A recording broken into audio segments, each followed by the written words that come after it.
Hi everyone. Thank you so much for joining us tonight. Welcome to Saturday Night SQL Virtual Group webinar. My name is Sarah Huang. I'm the founder and organizer of this virtual group. Join me here is Debbie Huang, our co-organizer. Today, we're excited to have Ronald Wang to present Introduction of Machine Learning and Google Library TensorFlow. Ronald has a master's degree in computer science, among other majors. He has 17 years of experience in IT industry. Currently, Ronald works at Optum Technology. He uses C++, Java, Scala, C#, JavaScript, Python, and Swift. Ronald is a certified Sun Enterprise Architect. Currently, his interest is in big data, machine learning, microservices, mobile with Ionic. We appreciate Ronald spend his Saturday night to share his knowledge with us, and this webinar is recorded. Let me first go through the past community news, then transfer screen over to Ronald. Give me a second, let me start the recording.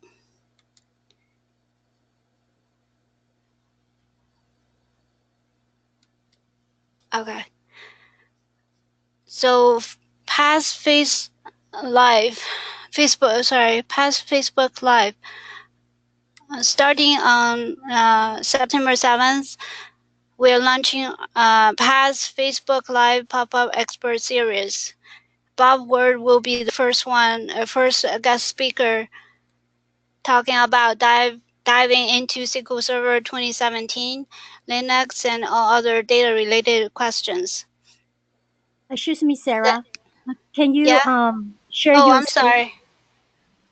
Thank you. Thank you for the reminder. Can you see my screen? Yes. Okay. All right, let me come back. So starting February the 7th, we're launching past Facebook Live pop-up expert series. Bob Word will be the first one to join us talking about diving into SQL Server 2017, Linux, and all other data-related questions. Then every month, a new invited expert from the past community will join us for a 30-minute Facebook live session to answer questions from attendees in real time. You may like or follow the past Facebook page for upcoming RSVP details for this event.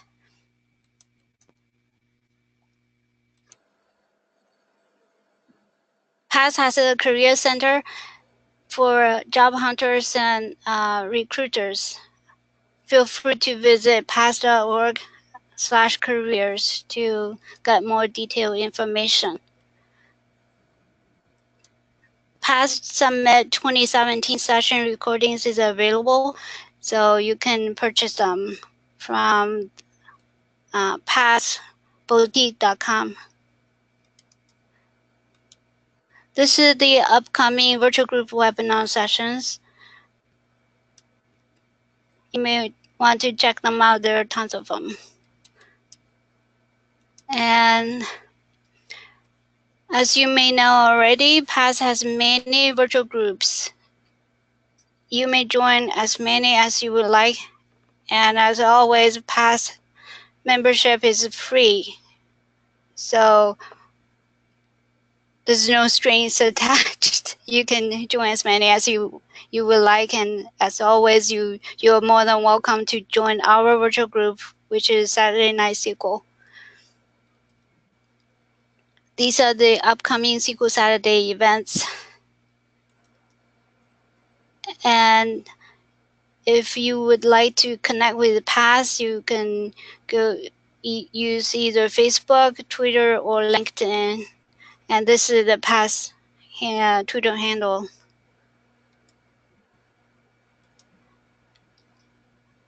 And during our session, you may raise your hand to ask questions, to interact directly with the speaker, or you can type your question in the chat window. We will read your questions out to Ronald. And thank you everybody for joining us today, and we especially thank Ronald spent his Saturday night to hear his knowledge with us. Let me transfer screen over to Ronald. All right. Everybody can hear me now? Yeah, I can hear you. Let me transfer screen over to you.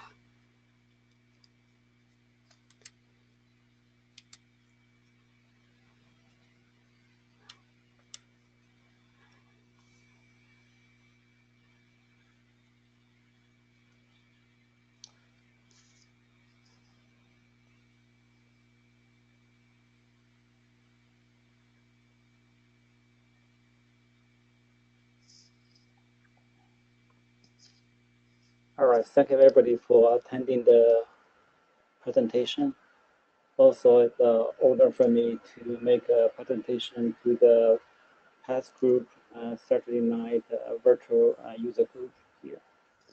So today's topic is on the machine learning and the Tensorflow. Presenter already made an introduction to me, so I don't mention it anymore.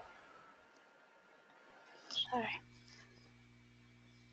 So here, I can see my icon here.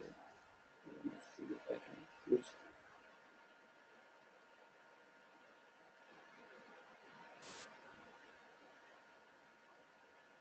Can you also hear me? Oh, yeah, maybe you can mute one of your computer. Okay. Right now it's okay? Yeah, there's still a little bit of noise in the background.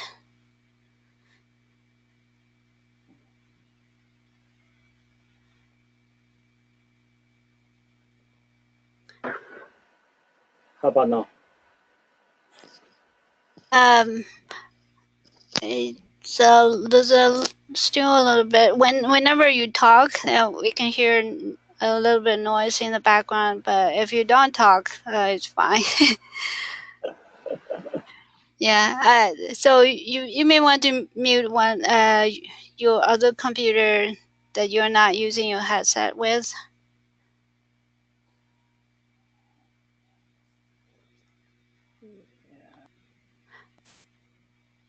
Oh, maybe I can.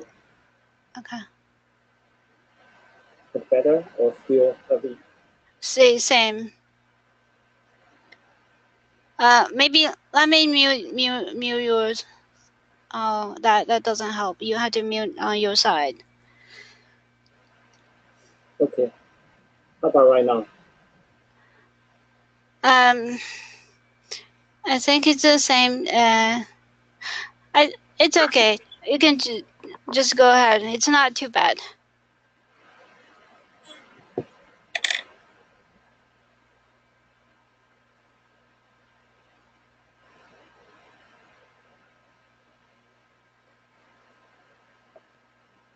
All right. So let's start. Can you hear me? Yes. Okay. Let's start. We're talking about the AI, and we're comparing the machine learning with the traditional machine learning and deep machine learning. And then we are talking about the basic concept of TensorFlow. I have some cool demonstration, and we're talking about the letter recommendation and convolutional neural network, Inception, and the reinforced learning. So after that, I wish you give a basic introduction of the TensorFlow and also some understanding of machine learning.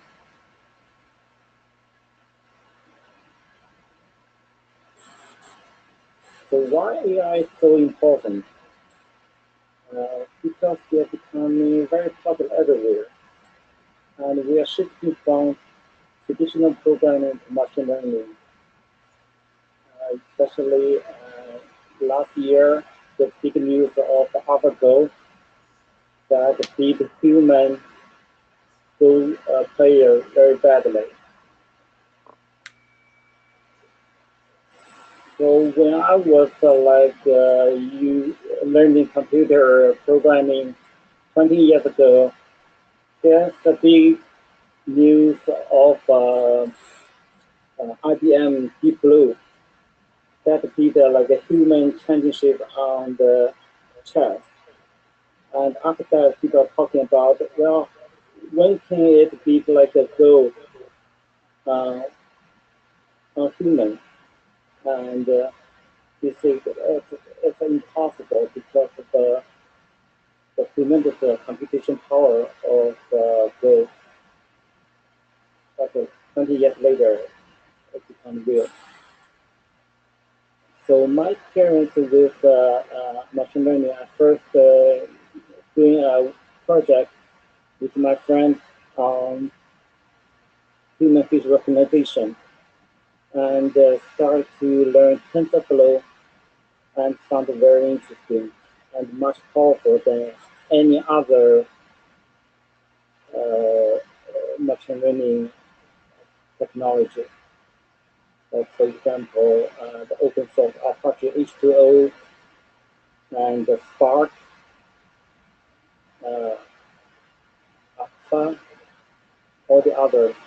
And I think TensorFlow is much better than them, and try to tell you the advantage of using TensorFlow.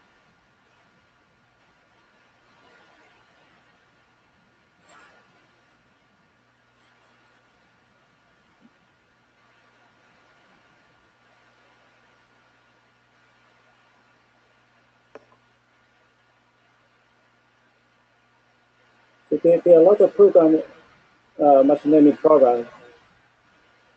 All the programs here.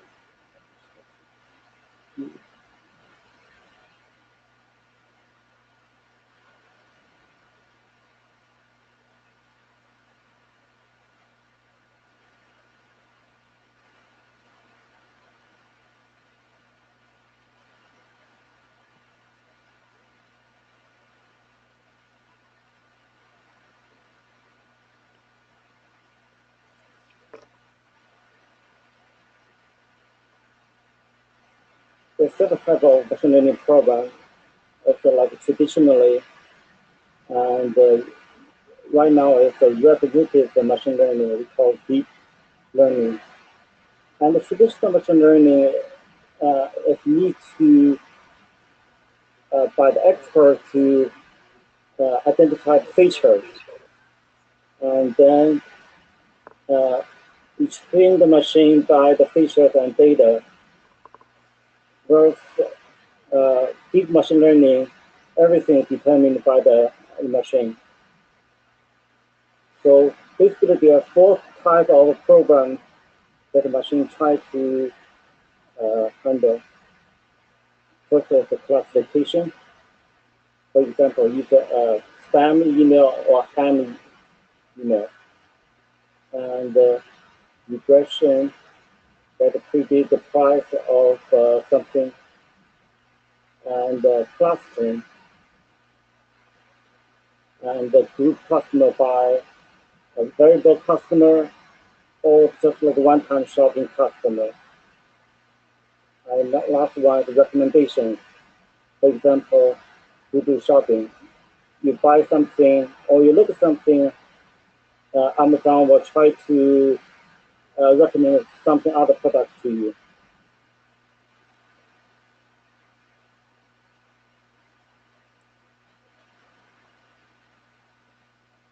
And we are talking about a technology called the Tensorflow that is created by Google. They open source it from 2 years ago and become very popular right now. So here is from tensorflow.org. Yes, talking about TensorFlow and interface insertion machine learning algorithm and the implementation of effective algorithm. It uses deep learning and neural network. It is written by C++, but has a language interface of Python, C++, Java, and Go. The executive environment could be CPU, GPU, and TPU. TPU is a special CPU processor that is created by Google using TensorFlow or TPU, and it can run locally on mobile phone, distributed, and in cloud. So it's got every environment.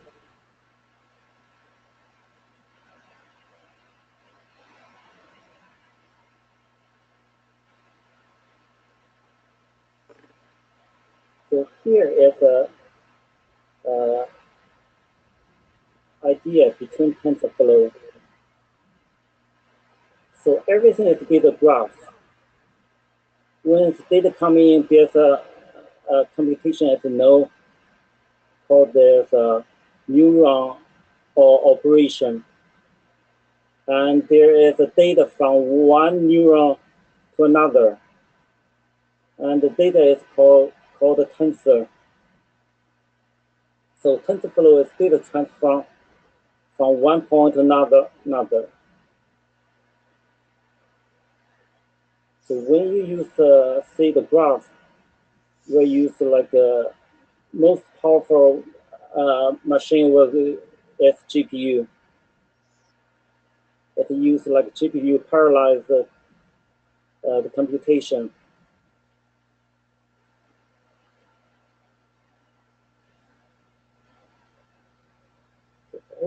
Echo. Ronald, are you using a headset? If you use headset, maybe the sound probably will be better.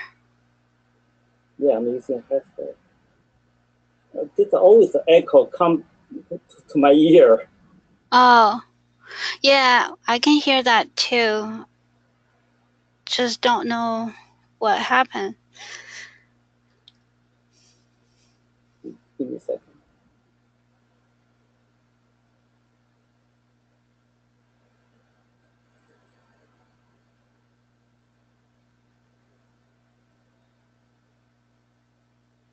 Can you still hear me? Yeah, I can hear the echo now.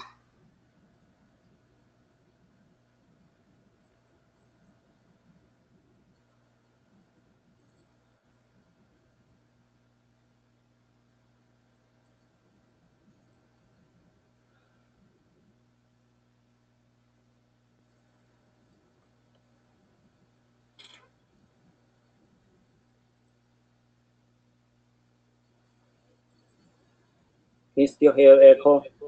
Oh, no. Oh, this is much better. But I can still hear myself. Oh. I don't hear echoes. Probably because your two machine is too close to each other or something. But on my end, when you just talked, I can hear okay, and without much noise in the background. Okay. Yeah, this is much clearer. All right. Yeah, I can still my echo here. So I was like talking to myself. Oh, I can't. Okay. I don't hear the other feedback. Okay. Okay. Yeah, I think it's much better. Yeah.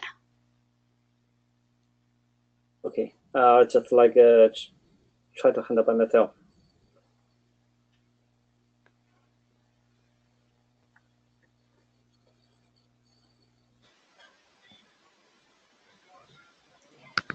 we can give you an example of the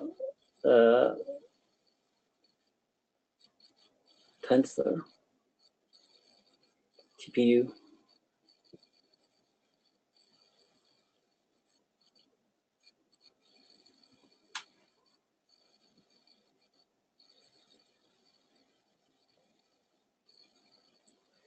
So here is the hardware of the GPU. You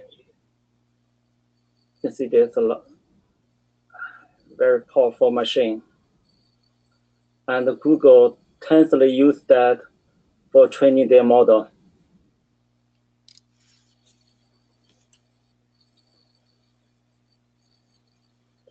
Presentation.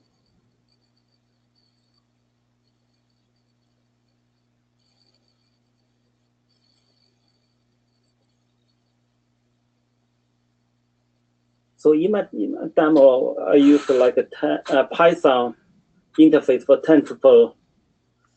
And you can install Python very easily. And after you install Python, you just use the pip3 to install Tensorflow. And there's a simple tutorial you can have a Tensorflow to run. It's very simple to install and run Tensorflow.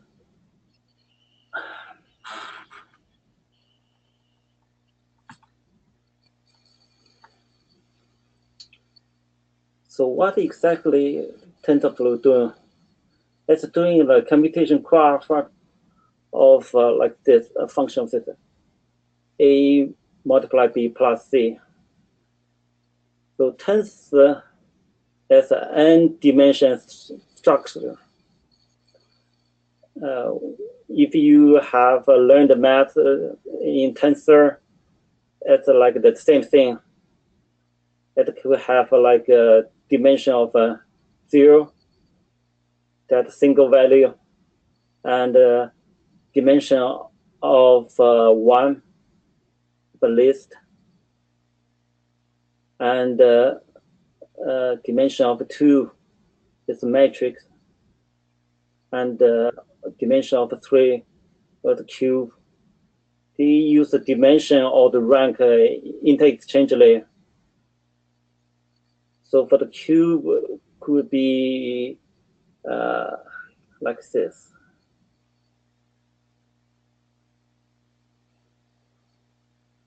So they also have a shape. Shape for this is a 3, 2, 3.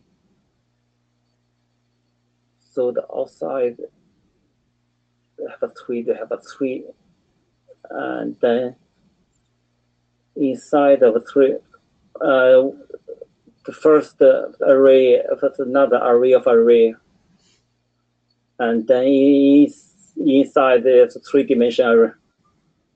So they have a 3, 2, 3 of the shape.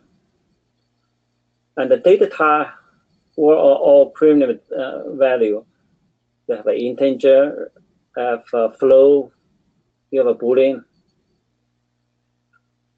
you have a string.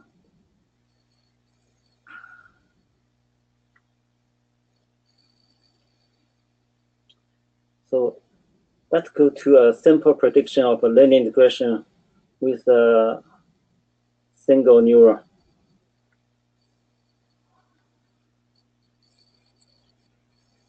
So I have a lot of code here that help you to understand of TensorFlow.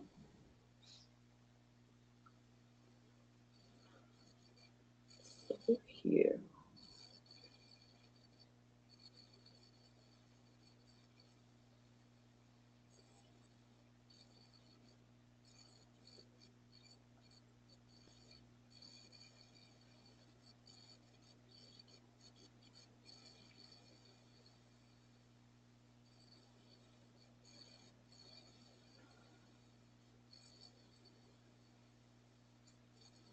So this is a Python code. Important like TensorFlow here. And we will also plot something. Use the plot library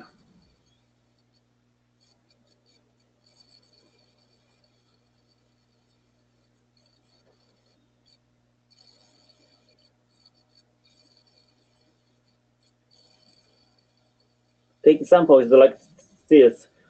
We want to predict the house price by the house size. So we have some random data of a house size of 1,000 square feet to 3,500 square feet, and we have some price for each house, and we want to determine the relationship between the size of the house and the price of the house.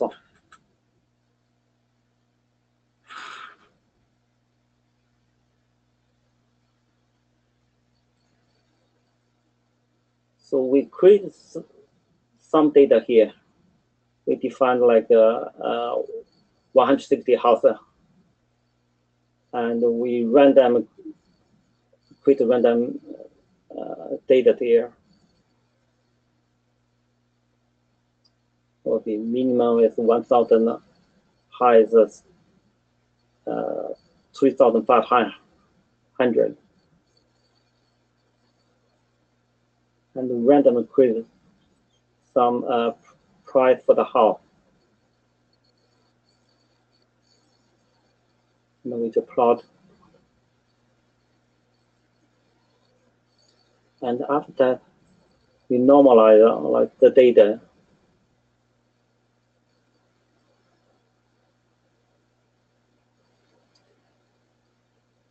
Then we want to try to train our machine by the data. We split the data into the training set and verification data set. So with 70% for training, 30% for testing.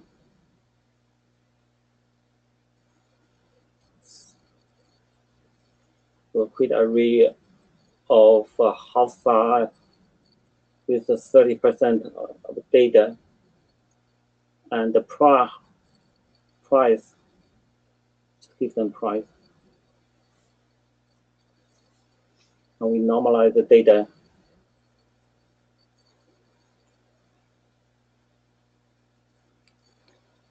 Then we define the testing data.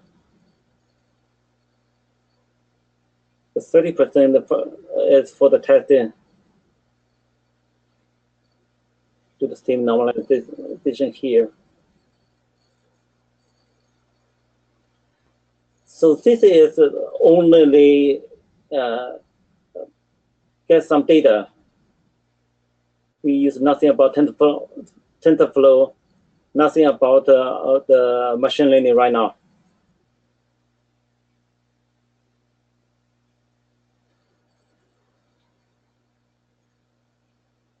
So after that, we use Tensorflow to create like a placeholder here. Placeholder is just like define variable, and like any machine, any language will define variable here. Define variable of a house size we're going to train, and the data type of flow, and we have the price here and the data type of float also.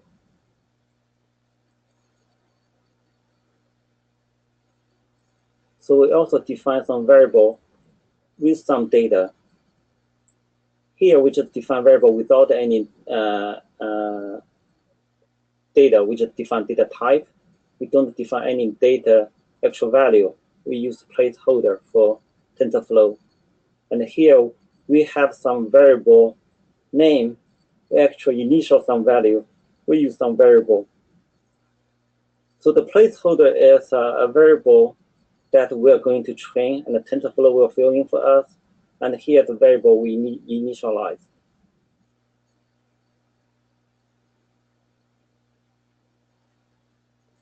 We are doing some multiplication of size factor and the price, and we do multiply this and plus the offset. So we back to what we here, we're doing like this.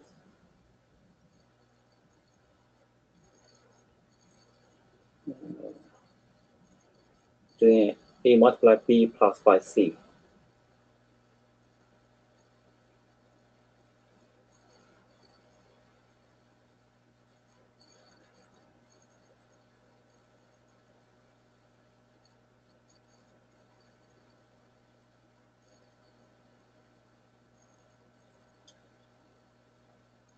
And then we do the cost. We define a cost function of this.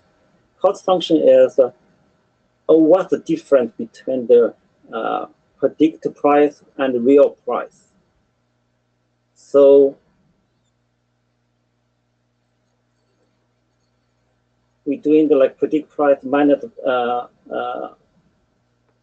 real price and doing power 2 and divided by 2. So just we're doing try to find the mini square root of the price. And when you're doing the Tensorflow, doing the reduced summary, so doesn't matter how many variables it has, reduced summary will work back to a float, a single value. So after we're doing the cost function, we can just like start the learning process. We learn in the rate is like 0.1, and we use the optimizer. The optimizer is a gradient descendant optimizer. Try to reduce the cost, and I will show you how exactly it's going to work. So we just initialize them. So this is just like a definition how I'm going to train and how I'm going to computation, and everything starts from here. This start Tensorflow session. Just have a word, just a very light word, data session. So we start the session and run with the initializer, and then we're trying to display it, and we're trying to train every 50 iteration. Now we're doing some plot here. So for each iteration, we're trying to train and we get the data, and we're trying to put like session to run our optimizer, and after that we get the half size and half price. And here just like doing some plot and doing some logging, and then after that we'll see how much is optimization error is and how do we train it.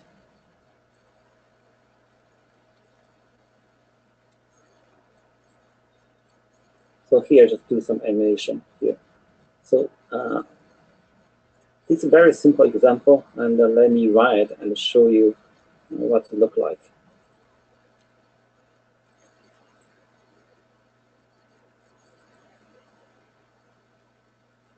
So we first have a data plot here.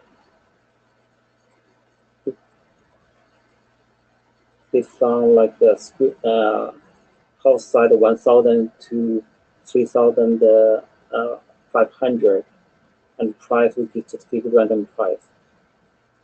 Just plot some number here, data for each house.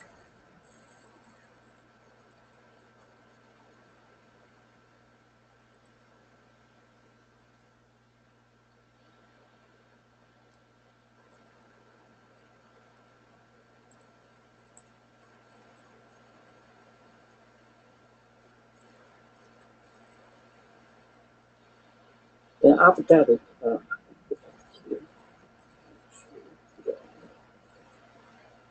so we start training, and we found the cost of each function. That cost will be number of the different the square root mean error between a real price and predicted price.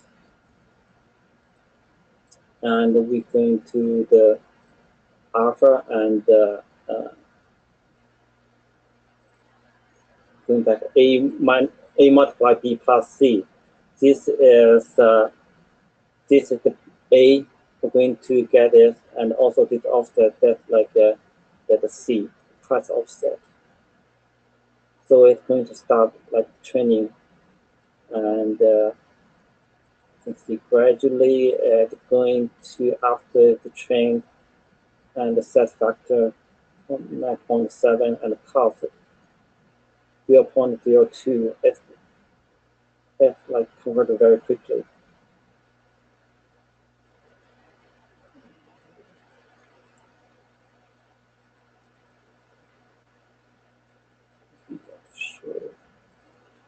Give you animation, you can see that it's gradually converged.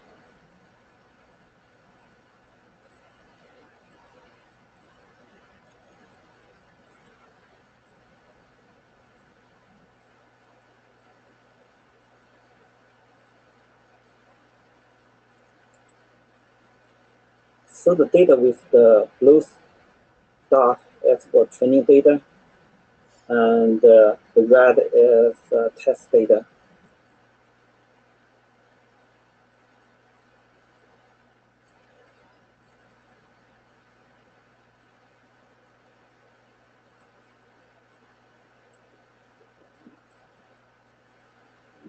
Yeah.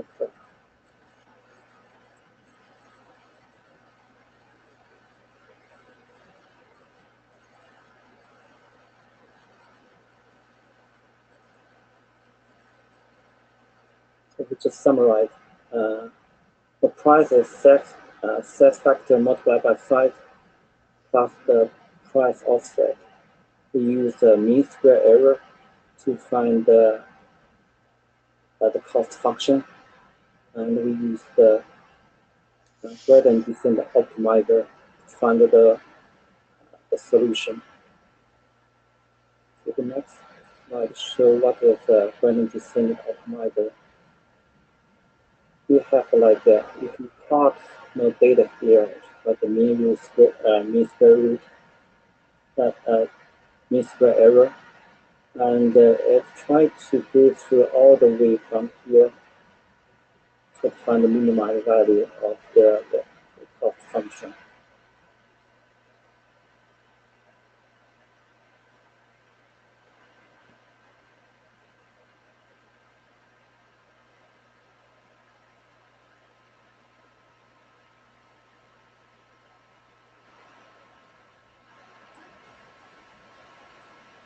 So that's a very simple example. Use a Tensorflow to do like a price prediction. But use just one tensor. Neuron.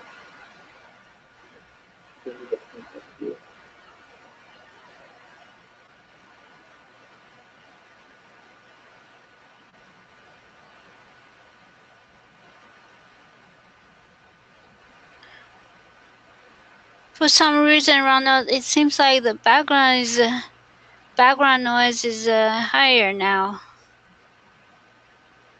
Oh, how about right now? It's still the same. I'm not sure if it's because you're sitting too close to your computer, or there's some feedback coming into the machine.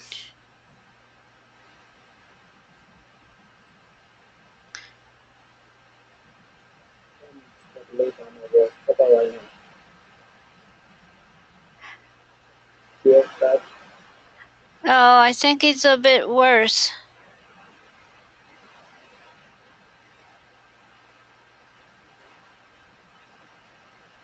Let me move another one. Normally with the headset, it should be better in terms of cutting off the noise.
Hi, Reno. Can you just keep going, please?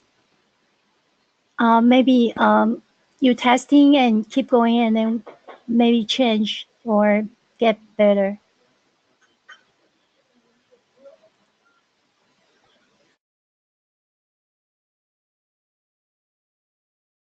Well, now the noise is gone. Ronald, I don't know if you are talking right now or not. We can't hear you.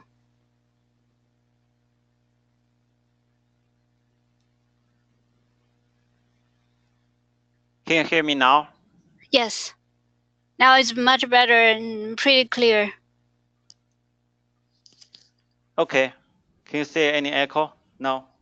No, I don't hear any. Okay. Yeah, it's amazing. When I switch another room, also echo on my side is gone. Oh, cool. Uh,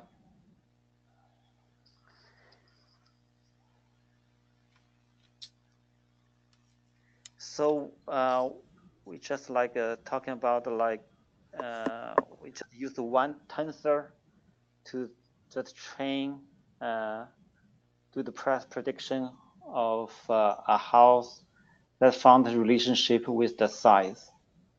Of course, this is like a very simple example, and but you can define house size and price here. Just use one tensor.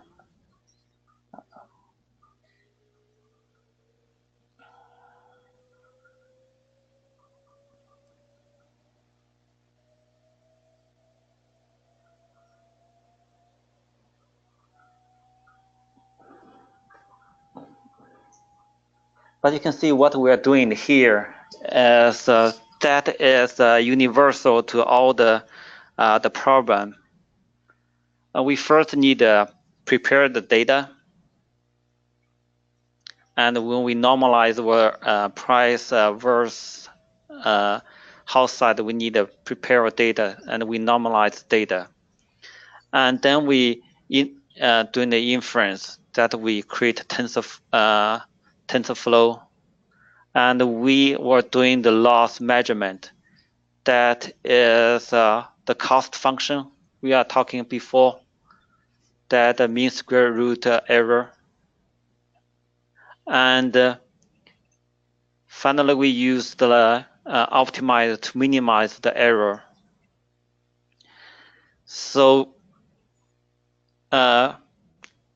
we put more data into it and train the value, train the inference, and then calculate the loss function, and then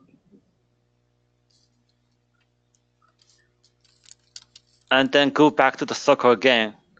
And if the value is still high, the cost function is still high, we just put more data into it, and it will change the inference, and we'll measure it again until we find a minimized solution there.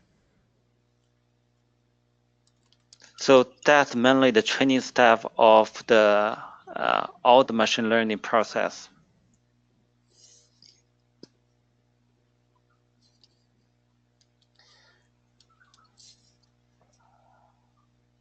So we have one example here, one simple example here, but you think, well, that's not very impressive. And we can do like a very easily with, simple math. But with TensorFlow and all the machine technique, we'll tackle more and more complex program. Like do you start using neural network and to do the image recognition. For example, we are doing like a TensorFlow with like a neural network, doing a convolutional neural network very easily. Convolutional neural network called CNN. We're trying to simulate the human neuron and learn from how the human neuron to recognize a thing, or recognize a face. I'm trying to simulate that and fit into the machine. So here is like an example.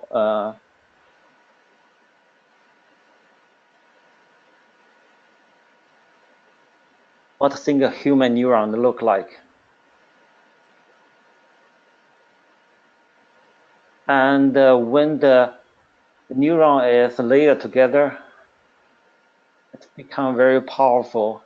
And that way human use that to recognize everything. Like we all remember how do we learn, something from a kid, and that we're doing the same thing as from neural network doing. It will be the same architect as was before. We have like input data coming, and there will be the weight for each input, and also we have a bias of here.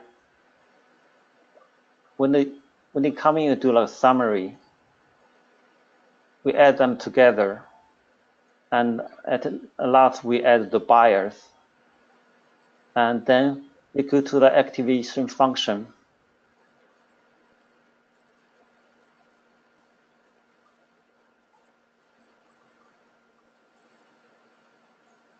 No.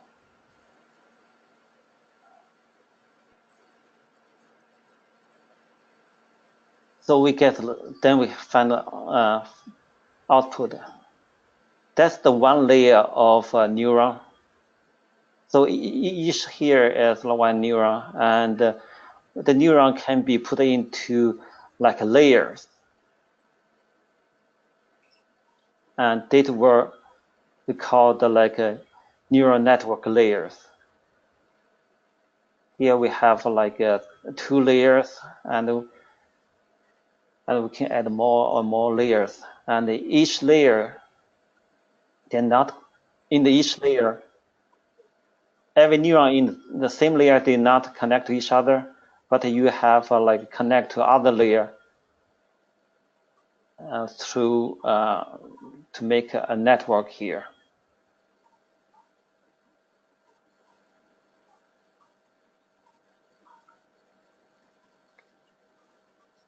So for like if you have only 2 or 3 new layers, as were become traditional, it's called traditional, but you have more and more layers, like 3, normally more than 3 or 4, that were called the deep neural network.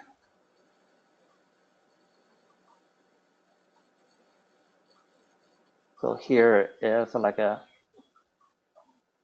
example deep neural network. Just put like more and more layers in. We call the hidden layers of neuron here.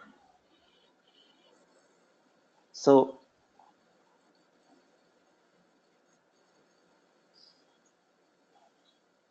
that will give example of use like a neural network to recognize letters.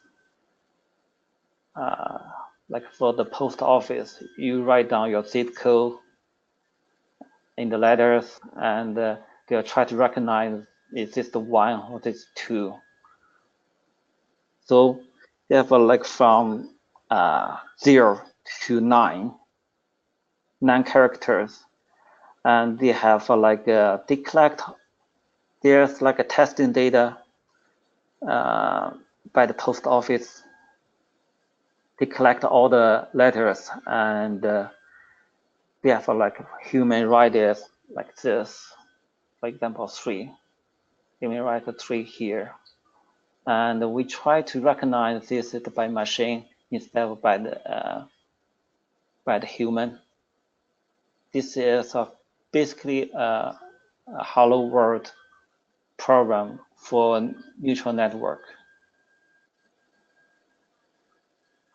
So you have data coming, and you have like convolution layer, and you have a pool layer, and we'll talk about that later, what's convolution layer and what a pool layer. And then you have another convolution layer and pool layer, and then you have a fully connected layer, and then you have an output layer, and from output you have give the value, either this is the 90% of be a 1, or 5% be a 2, or 5% be a 7. So use that to predict, if like 90% this will be 1, there will go to most likely this is the 1. So each here we do like a forward propagation on data coming from here and doing the forward propagation.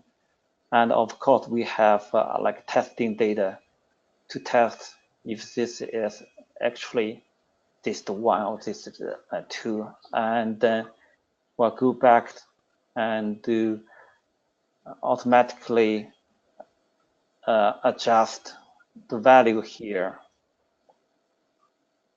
and get the network train, and finally we'll verify,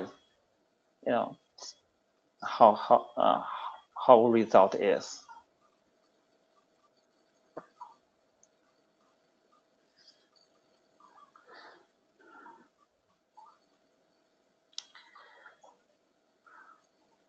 So we have data here.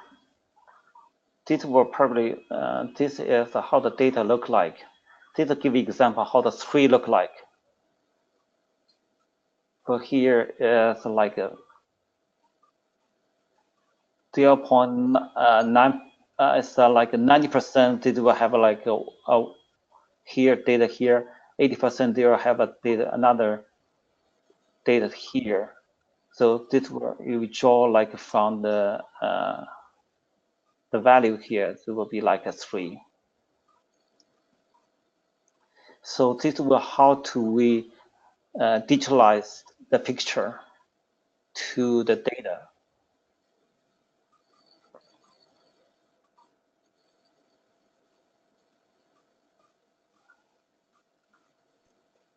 And after we have the neuron trained with this data, and we come another layer called the pool layer. So pool layer is like it will go through all the like 2 by 2. We have algorithm like here we have add the value together and put like a C here, and here we add the value together, put it here. So at decrease the size and emphasize what the data will be most important.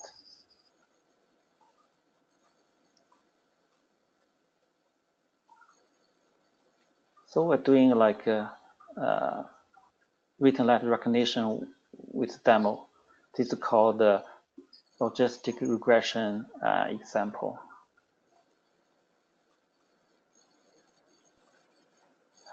Before I start, let me run the process.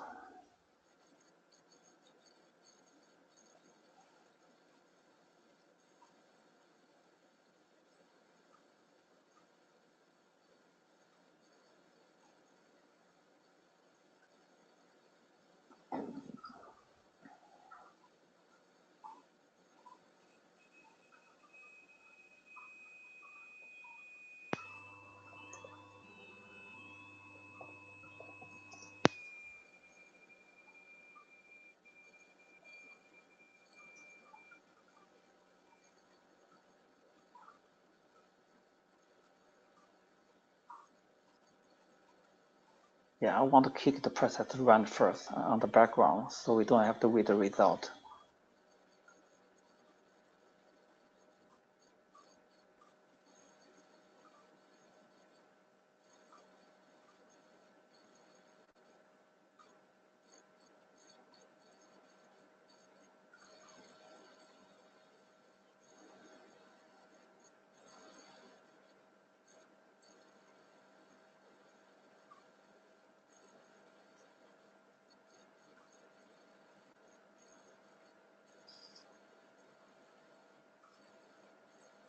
So this is the Python program to do letter recognition.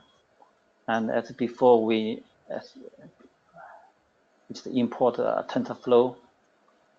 And also we have TensorFlow have the MNIST data library that we can import the MNIST data very easily. So MNIST data is one-dimensional data, and also each data have a label saying if this is the 1 and this is 2, this is 3 or 2, 9. And each data have a one-dimensional as a 784 array. That is a 28 by 28 if expand to 2 dimension. They compress to one dimension to like a one-dimension array to 784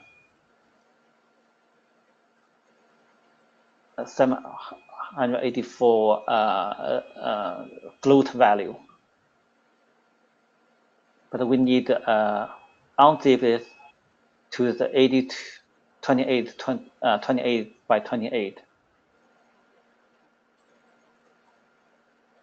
So we have a placeholder for them, and we have a placeholder for y that is, we have a logic value that either this will be 80% of be 1 or 80% of be 2.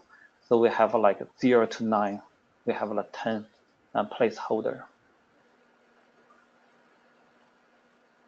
As mentioned, like 274, we reshaped 28 by 28. Then we define some variable here.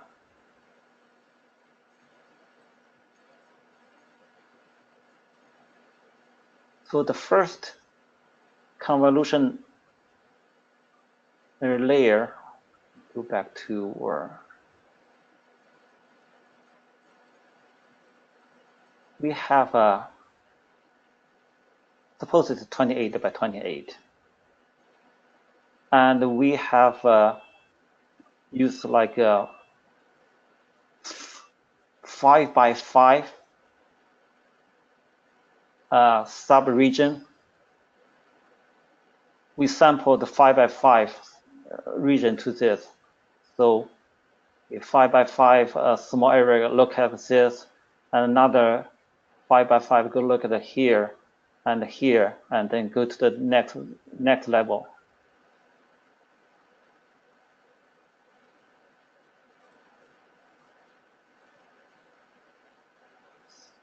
So we have a width of a 5 by 5, and because of the letter is like a gray. So it either have it's not like a color RGB, so it's gray. So we have only one channel for color, either is black or either is white with 0. And then we have like want to get 32 features of this first layer. And also we have like, because we have 32 features, we have 32 bias also. And this is the first layer. And we're doing the,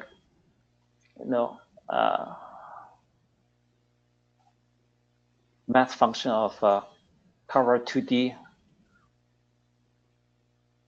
Like we just sample it and change it from the 4D dimension to a 2D dimension array, or you can call it tensor.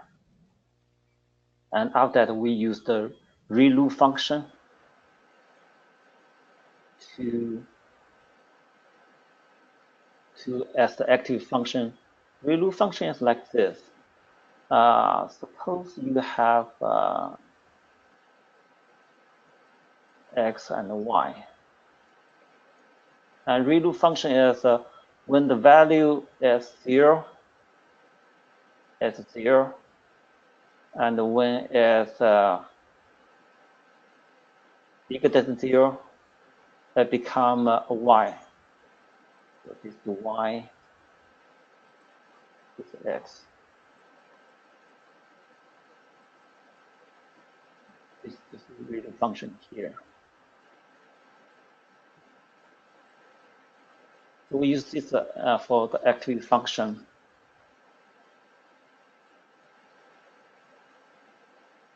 And then we go to the pool layer. Pool layer is, as mentioned, we have a big 28 by 28. We want is sample is to like smaller region. So we pull this as only take some area of the data. We are 2 by 2 pool. So 28 multiplied by 28, and we 2 by 2 pool sort of like reduce the size. So it becomes 14 to 14. So this work first convolution layer and pool layer. And then we put this into the second layer. Second layer is still 32 5 by 5 convolution layer. And we have input like 32 features. Input 32, that the first layer output is 32, and here the input of the 32. So take the input taken from here, we connect from here, and we keep like output like 64 features. We're doing the same thing. We have like bias will be 64, and we use the ReLU activation function.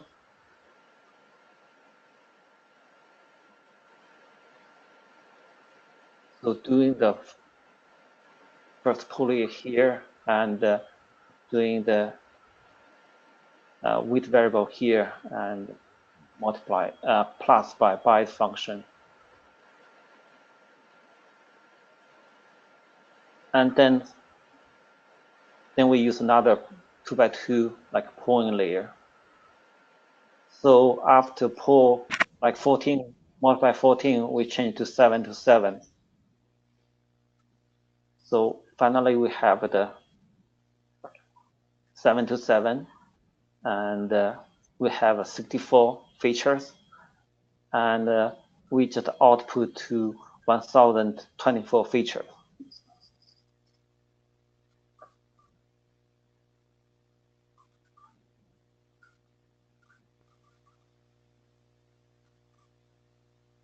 So this is like a second layer, and then finally with the output layer, doing the same output layer to mathematical computation. This is, there's like a matrix multiplication, and from here, the pool layer here, and doing the feature function,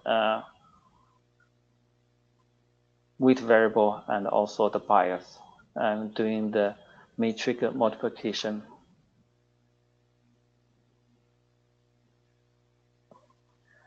And finally, here is the very interesting thing that we call the key prob. That was a dropout function, dropout of percentage. After we get like 1,024 features, and if many cases we found that in the machine learning, if you keep all the features, there, it will fit very well in the testing data, in the training data and the testing data. But if you put it into the real world, it will doesn't fit anything at all. This is called, because it's overtrained by the training data, it's very bad on the other data. So we drop off like half of them.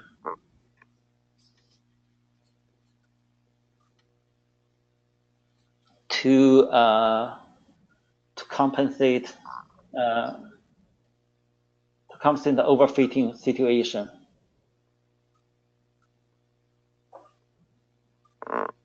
So that is we use like dropout, like half of them. So imagine if you're working for a company and the employee decide, flip coin, decide whether you want to go to work today or not. Your productivity will be very high at that point if you put a like dropout function there.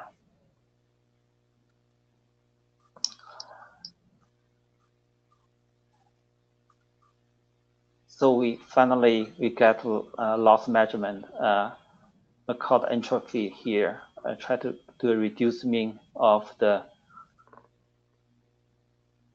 error.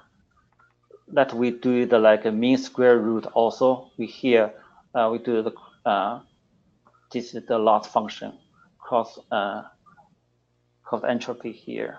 We're just doing like reduce the mean. And we use Adam optimizer. That's very similar. We have a gradients optimizer. We use like before. It's just like this optimizer is an improvement to that, because of it will automatically adjust how many gradients you want to optimize, how many steps you want to go to the next level. So it will be like a similar, for example, let me show you.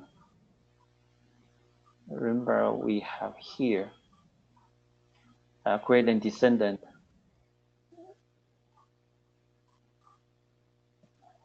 We valued here, we use like gradient descendant to try to find the least value. And sometimes it goes well. Sometimes if the gradients go too high, it could be go over here, and could be go over here, and bumping to each other. Never find the most least optimized value. So Adam optimizer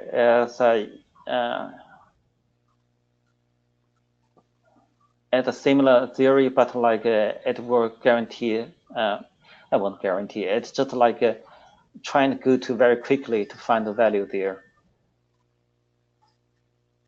find the minimum value. and then we measure the accuracy. We still do the mean. So we define all the function here. So we'll start session and run this global multiplier.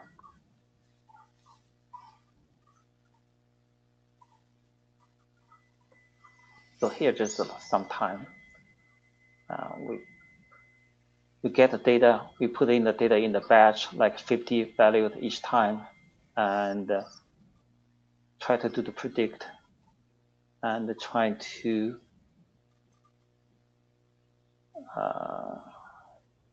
print out accuracy here. So then we close the session finally. So you can see that like a similar very complex problem, but they use like a TensorFlow with a CNN, like how many lines of code? Like 122 lines of code, maybe 100 lines of code. There's comment over there. And let me see. So the result, they are trying to do the calculation here. So started accuracy of 4% and increased very much, very quickly. So here we reached 100% accuracy.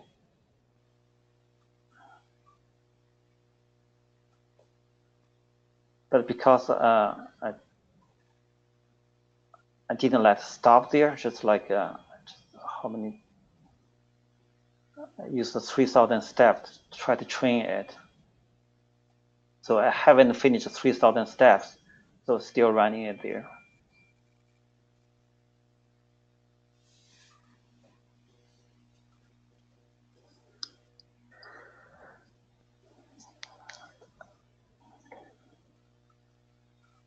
That will take some time over there. And also the beauty of TensorFlow is to try to utilize all the computation power your machine have.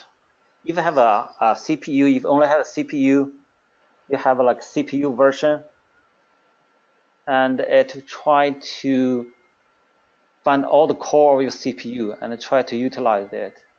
And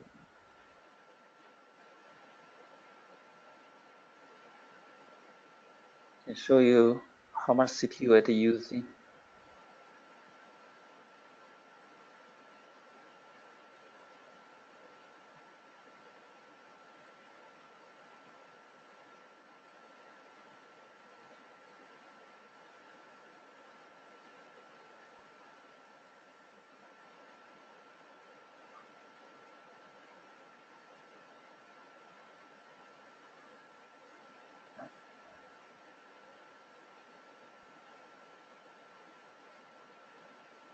Here.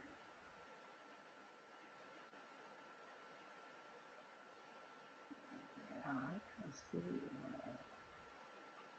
I can't. Oh, okay.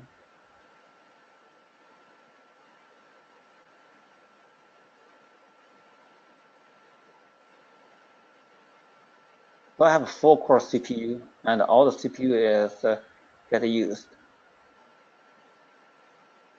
Like CPU 0 to 3, they're all using.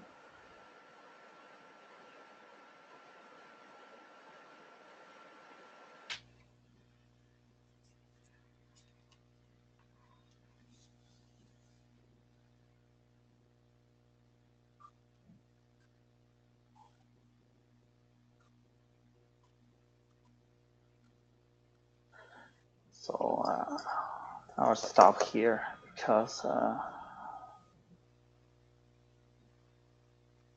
it takes too long. It takes some time to get.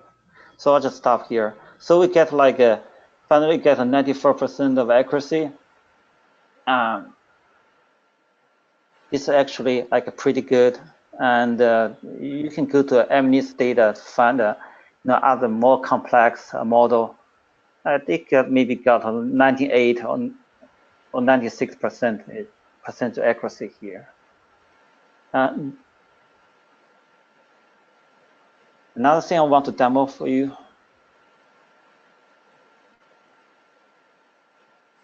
Come on, stop.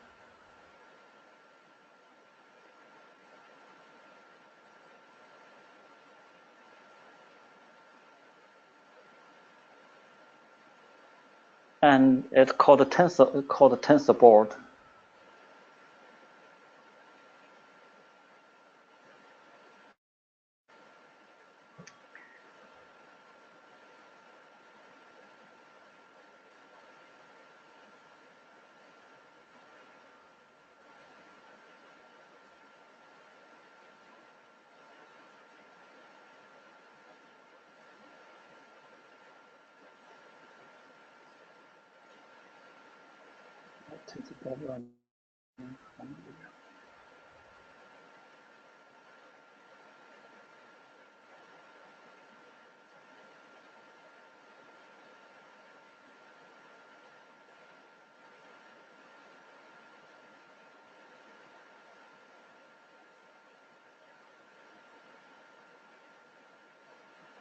You can see that we have, although we have all the Python code here, but you can't debug from your Python interface because everything is when everything is run in the session, in the TensorFlow session. You can't take a breakpoint at any at your Python program and try to debug into it. So because everything is in the session, but luckily TensorFlow gives you a Tensor Board. So when you train your data, you just write down the log into the Tensor Board, into your hardware, hard drive, and the Tensor Board. Then after you kick off Tensor Board, and Tensor Board show how the program actually works. And so, for example, here,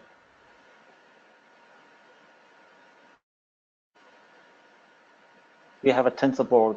Start with the how the summarize is, what summarize is, data is, and what the mean value is. And you can see that the mean value will sometimes goes up and eventually will going down. And give you a lot of measurement, mean value of the bias, and you see all the convolution.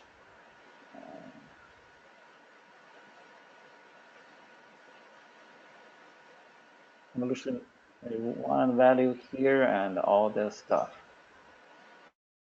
So we also give you the image. You can see what image looks like here, and so all this like 0 and 3, all the other value. And also the most important is the TensorFlow graph.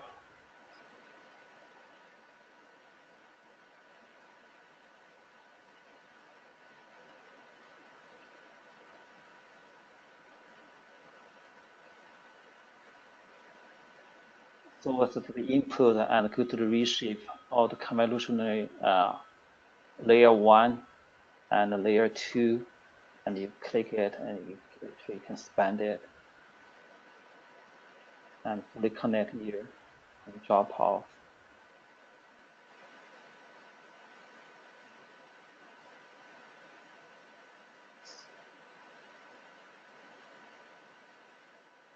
So to give you a lot of information, let you to debug your program.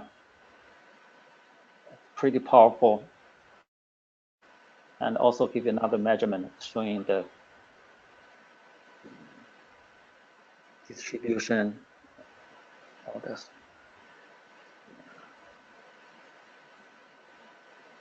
or the hologram.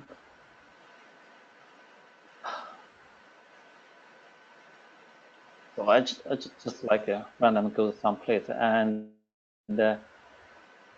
definitely is your friend if you need to do some TensorFlow programming. That Tensor Board definitely your good friend. So that is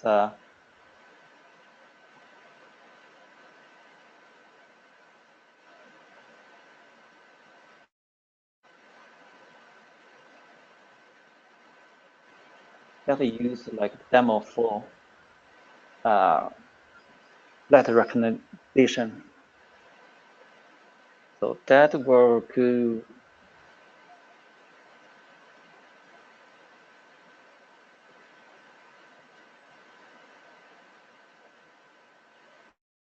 That is like a classification program, right? We want to classify this letter A, this letter 0, this letter 1.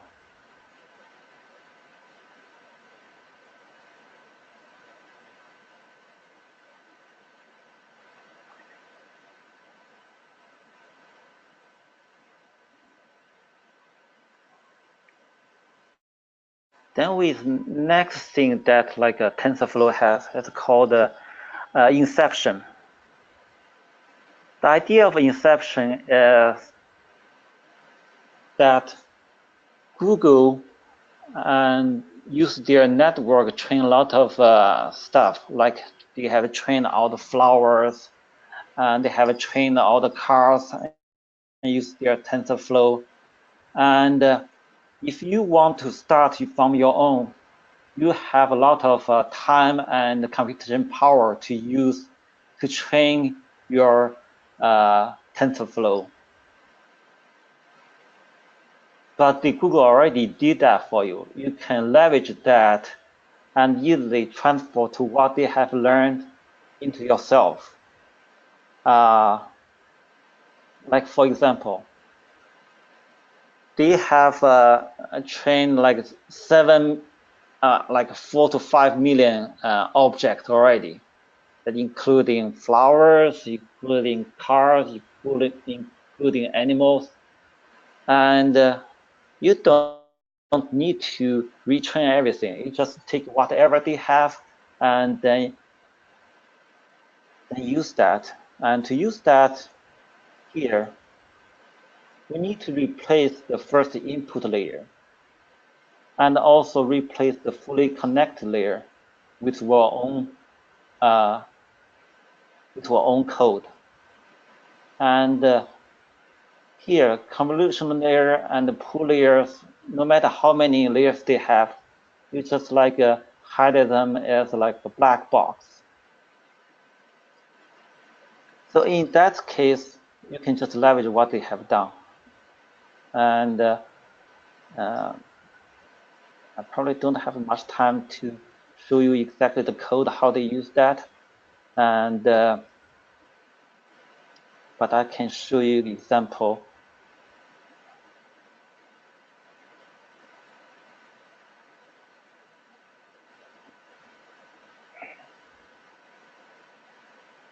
How do I learn from that? Like for example here.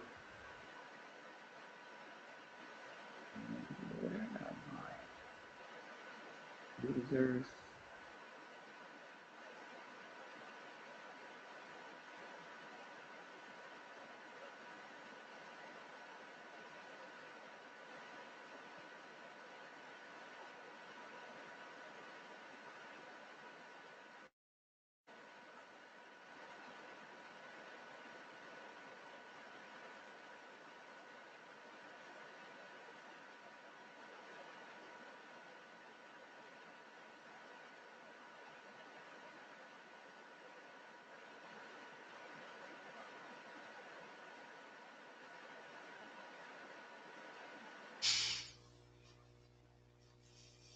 Here, I just like use Google's image recognition, use their data, and retrain some of the flowers, just download from there. And let's try if we can recognize some flower here. For example, this is a tulip, I believe that is. And we can, it's very complex tulips, not one, just like several tulips that like make a heart shape. Let's see if we can recognize that. And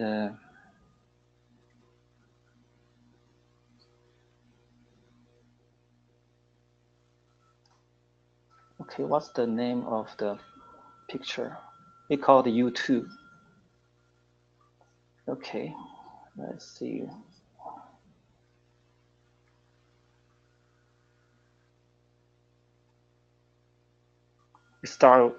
We already pre-trained it, so give us classification. That is 93% of tulip and 36% of rose.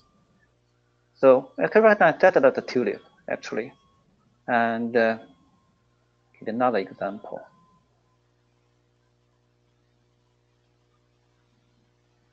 I think that are tulips also.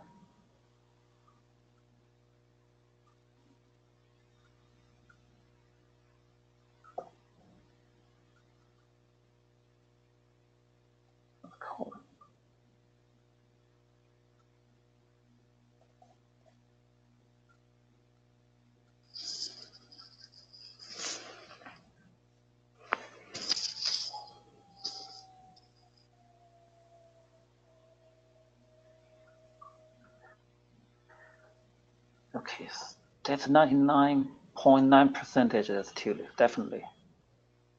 And we can give like more. Let's see the rows, rows 3. Recognize the rows.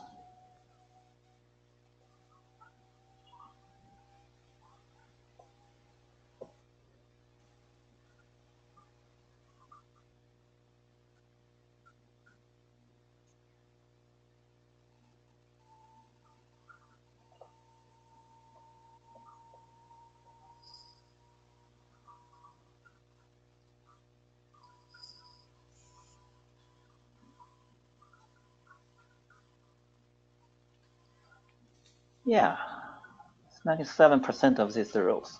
So we can do more example, but we can show that like pretty good to recognize, all the flowers, no matter what shape it is. You have a lot of like a shape, out of the dandelion have like this, and dandelion was like in the field. It can all organize very well. And I compare with another program that I download from my cell phone. I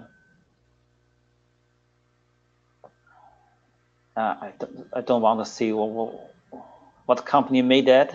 And if you know Chinese, you can recognize the app and recognize the company. And I put in the same tulip here, and to recognize something, this is a lotus instead of tulip, very far away from. So you can see that although it's like a very simple program, it's very powerful with the Tensorflow. And we utilize all the library and the data that Google already provided. So it's recognized mating very well.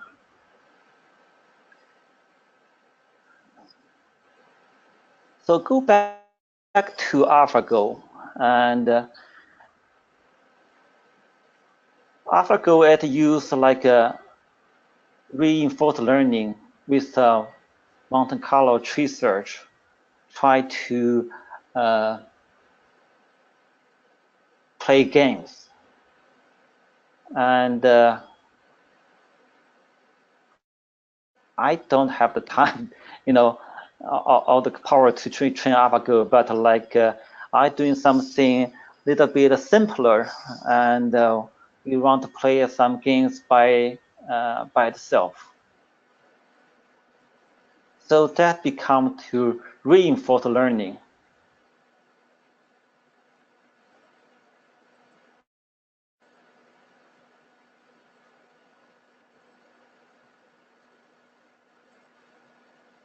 So in reinforcement learning, like software agent make observation and take action with the environment. There's some keyword here, and then you in turn receive the reward. So the object is to act in a way that makes expect a long-term reward. So there is some keyword here. First is software agent. It could be a walking robotics. It could be a Google car. It could be automatic stock trader, and also could be Mr. Pac-Man.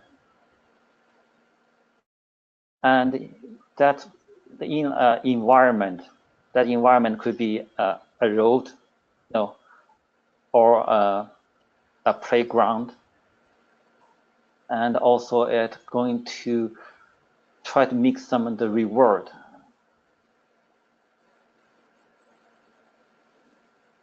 So this is summarize what it does. So the agent here, it have some policy. The policy mainly currently use like a neural network. We have like doing the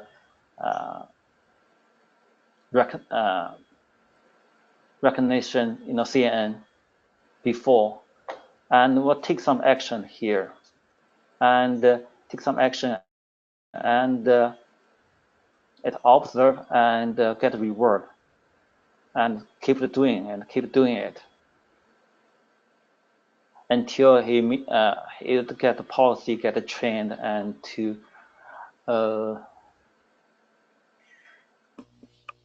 optimize. Like, see if you put on the the iRobot machine, it will start try to learn your environment and trying to do everything possible, go through all the route and try to clean your room. It will be the same logic here. So the neutral network policy, and there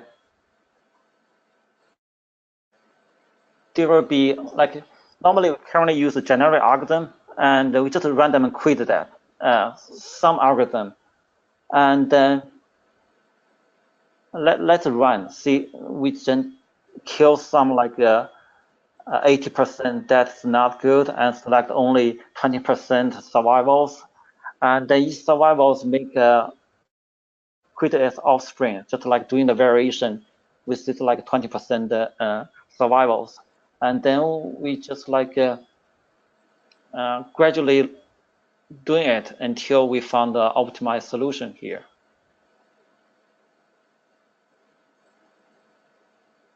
So we just like a neutral network policy, play the game like several times, and try to get the result. It doesn't matter how good it's like the first several rounds. We just observe it and try to get an optimized result from there.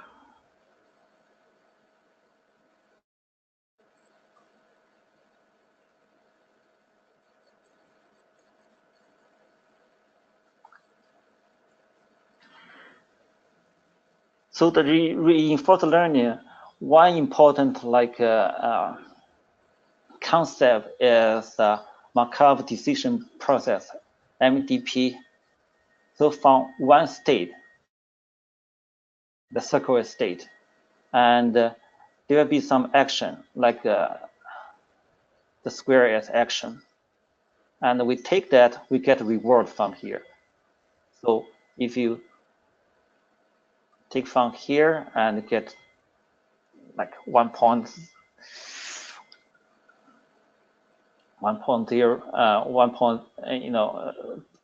this is actually chance. How much percentage going from here, and if you go to next one, there will be like 2% chance going to here, and 0.0 chance going to here.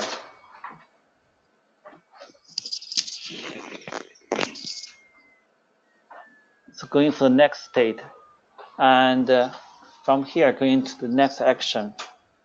And if you're going from here to here, you get a reward, 40%, 40% reward. And you go from here, you get 10 reward.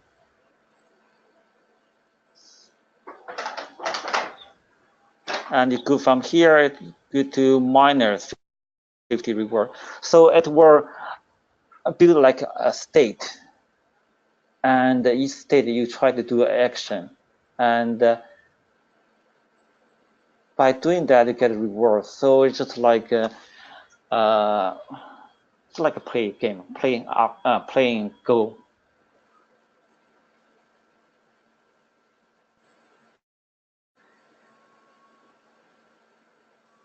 So here we'll demonstrate with like a play mechanism with deep like Q-learning, and so first there's an online player learn just like play games there, learn and copy the data, and there is a target. Target will ask next value for the possible reaction and get feedback. I think I need to switch another machine. Let me go back. Okay. It takes a long time to train it. So Hey, Rana, it's pretty bad right now. Unmuted.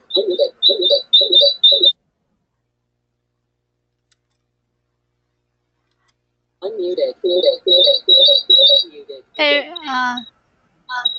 Rana, would you like me to switch to your other account? Hello? Can you hear me? yeah, absolutely. Yeah, I can hear you. Okay. Would you like me to switch? Yeah, please. Yes, Okay. please. All right. It goes to your other one.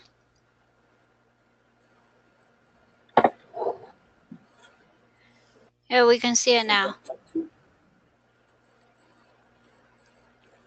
Think too much into close and interfere each other.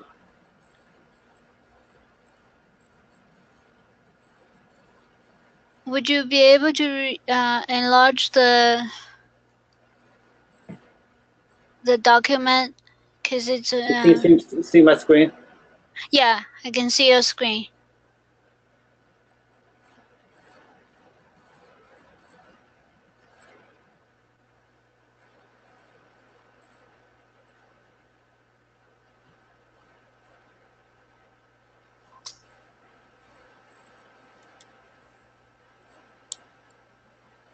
So here is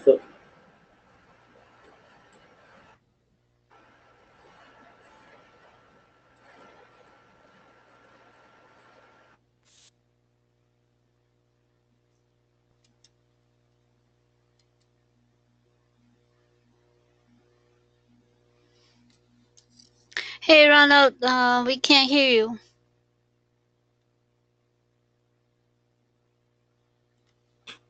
Ronald, we can't hear you. Can you hear me now? Yes. Okay. So here we try to play I'm here, and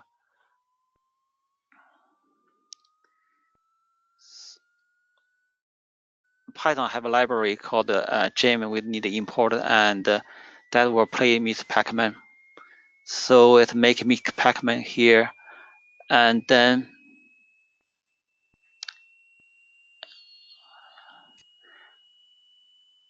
it was Pac-Man, and then there are a lot of code, but like basically it try to, one is playing, another is make observation and to learn what they played, and they use the Q network, what I mentioned before.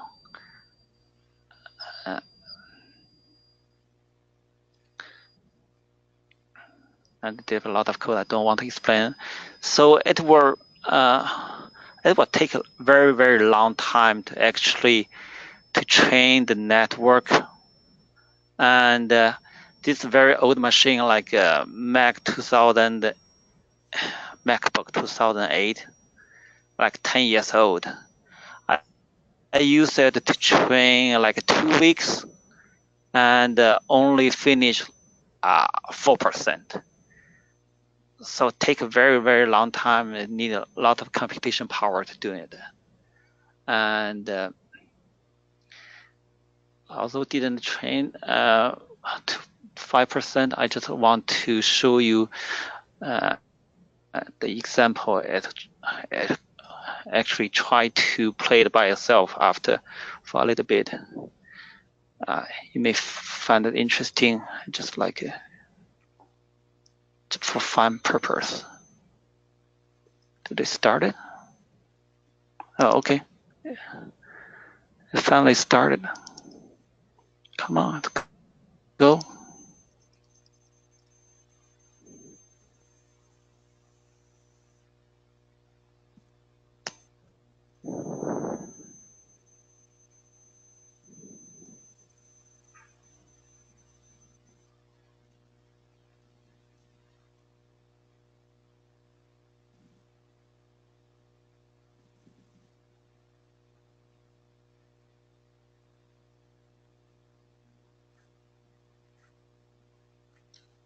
Let me restart everything from here.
Let's run again.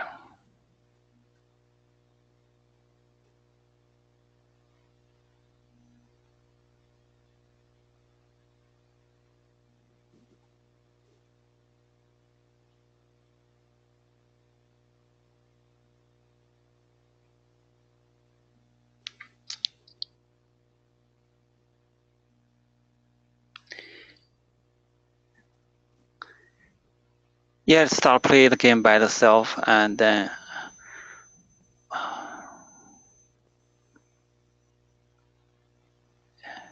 can see it's like here, it's just stuck over here, and then just one Pac-Man died, and then restart the game.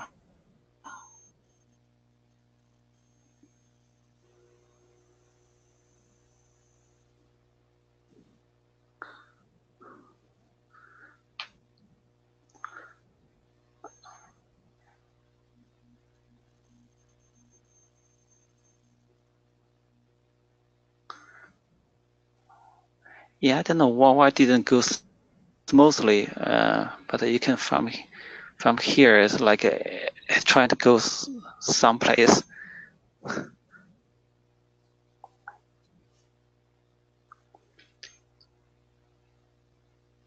So, but anyway, you get the idea, and we actually can train like a Mr. Pac-Man to play games, and it take a lot of like time to train it, but I found it very interesting. And if you have a much like computational power, you can definitely train AlphaGo and to beat human on the Go games.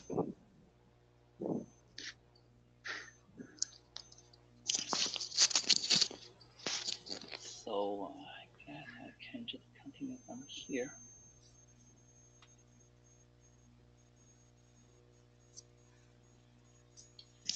I think that's the end of my presentation. Cool. Thank you very much for listening, and hope that you found it amazing, interesting, and amused. It's pretty cool, the computer game.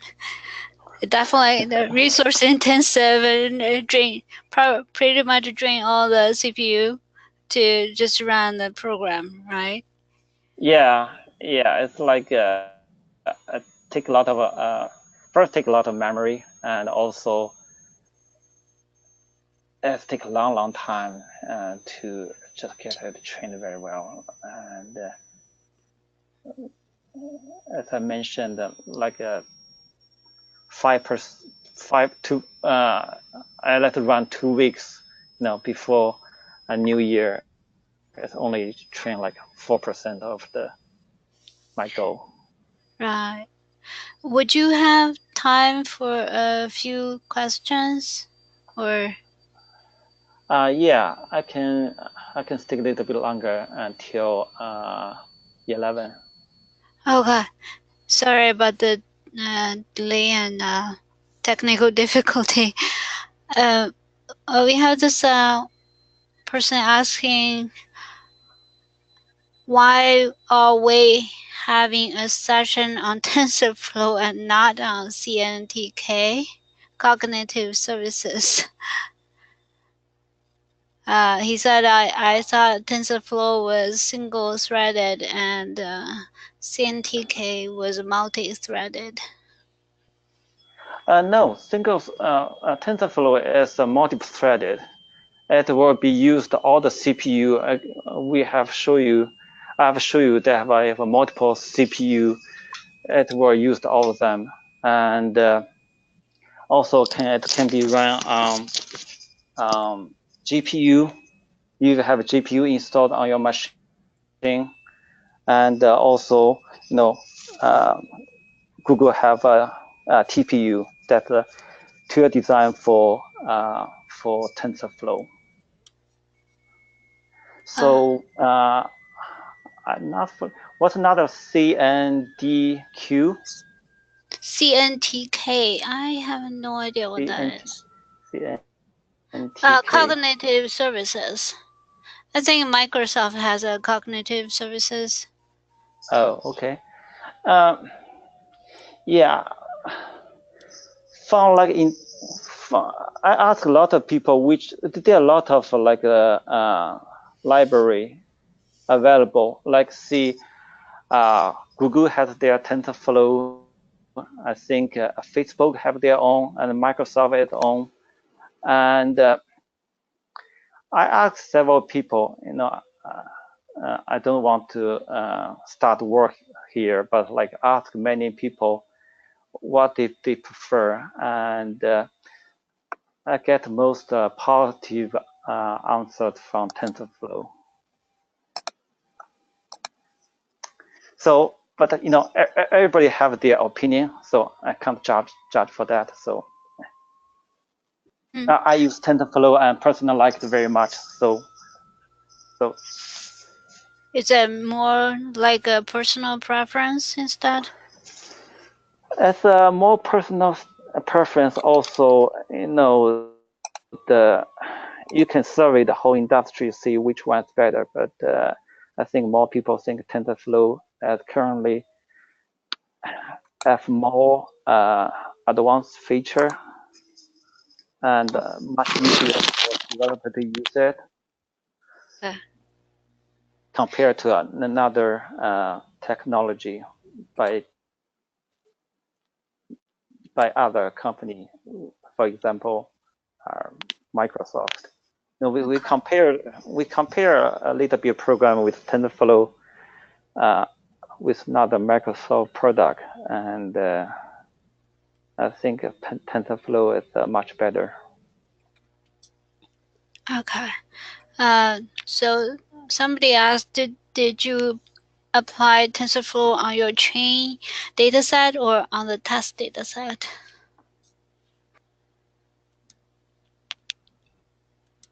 here you use a train data set, train your TensorFlow to get all the variable features or variable you can have, and then after that you compare your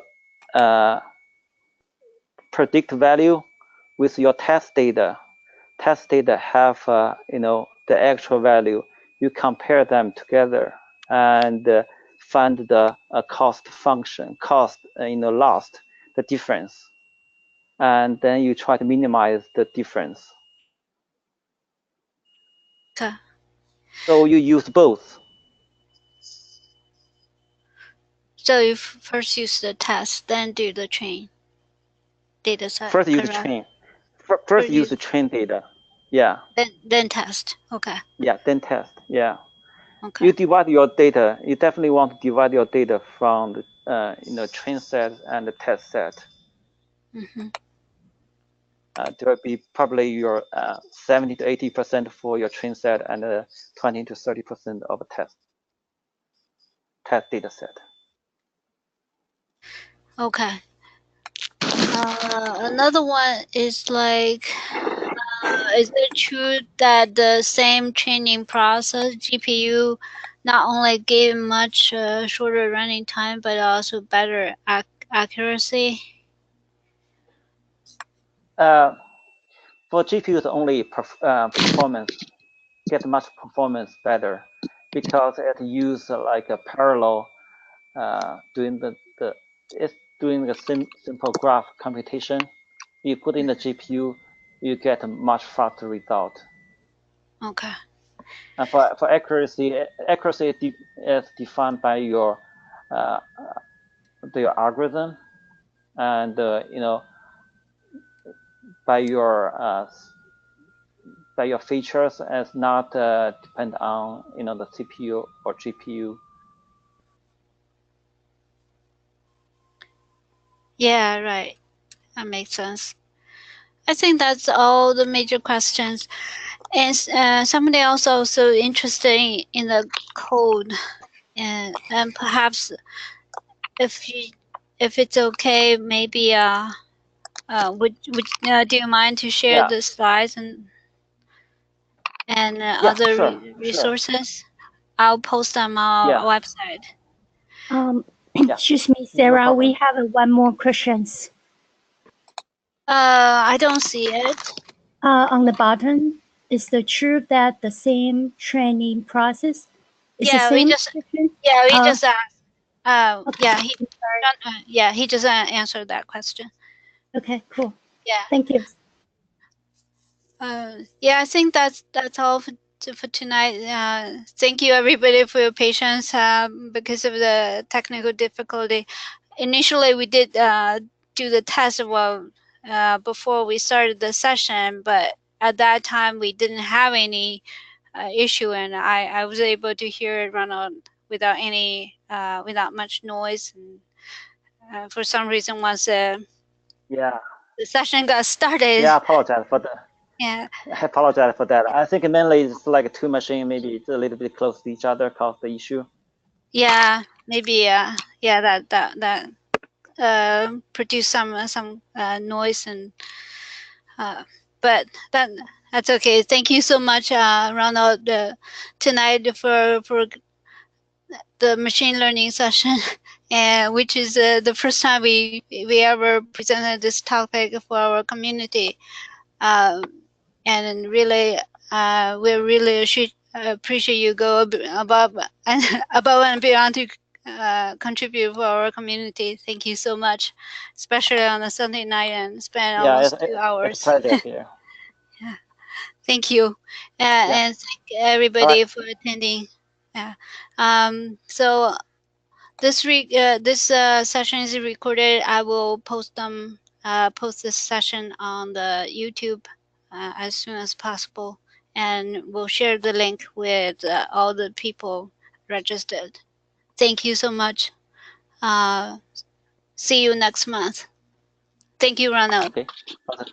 Thank you. Have a nice weekend. Thank you, Ronald. Thank you, everybody. Bye.